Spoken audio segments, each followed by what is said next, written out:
Parts of speech বা বাংলায় যেটাকে আমরা বলি পদ। বাক্যে প্রত্যেকটি শব্দেরই কিন্তু আলাদা আলাদা মূল্য রয়েছে। যে কোনো একটা বাক্যের মধ্যে অনেকগুলো পার্ট বা অংশ থাকে, এর প্রত্যেকটি অংশকে কিন্তু পার্ট অফ স্পিচ বলা হয় এবং প্রত্যেকটিকে আলাদা আলাদা 8টি ভাগে ভাগও করা যেতে পারে। আমরা একটা বাক্য যদি দেখে নিই তাহলে বুঝে যাব পার্টস অফ স্পিচ বলতে আসলে কী বোঝায়। লক্ষ্য করো এই বাক্যটি কীরকম। Alas the fox jumped quickly over the lazy dog and killed it.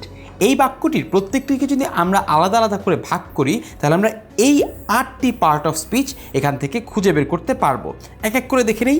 Alas তার মানে হচ্ছে হায় হায় এ কী হলো, এরকম একটি এক্সপ্রেশন, এটি একটি ইন্টারজেকশন। এরপরে দ্য ফক্স, এখানটাতে ফক্স শব্দটি একটি নাউন।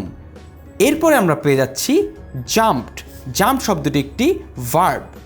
জাম্পের পরে দেখতে পাচ্ছি কুইকলি, কুইকলি শব্দটি একটি অ্যাডভার্ব।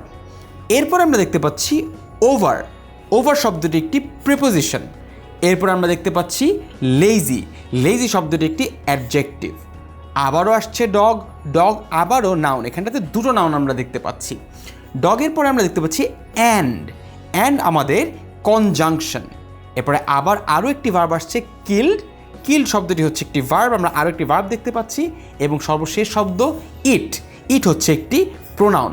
অর্থাৎ এই বাক্যটির মধ্যে আমরা বিভিন্ন অংশের বিভিন্ন ভূমিকা দেখতে পাচ্ছি একটি বাক্যর ভিতরে। একটি বাক্যে এই ধরনের বিভিন্ন যে ধরনের শব্দ থাকে প্রত্যেকটি শব্দ আলাদা আলাদা রোল প্লে করে এবং এই ভিন্ন ভিন্ন রোলের উপর ডিপেন্ড করে প্রত্যেকটি শব্দকে আলাদা আলাদা পার্ট অফ স্পিচ হিসেবে ক্লাসিফাই করা হয়ে থাকে। এই প্লেলিস্টটিতে আমরা দেখে নিব নাউন কাকে বলে, প্রোনাউন কাকে বলে, অ্যাডজেক্টিভ কাকে বলে, অ্যাডভার্ব কাকে বলে, এভাবে করে প্রত্যেকটি পার্ট অফ স্পিচ দেখতে কেমন হয়, তারা কিভাবে করে বাক্যে ব্যবহৃত হয় এবং তাদেরকে যদি আমরা একটু পরিবর্তন করতে চাই, তাদেরকে যদি আমরা একটু শুদ্ধ করতে চাই তাহলে আমাদেরকে কী কাজ করতে হবে, এই প্লেলিস্টটি আমরা এখন দেখে নিই।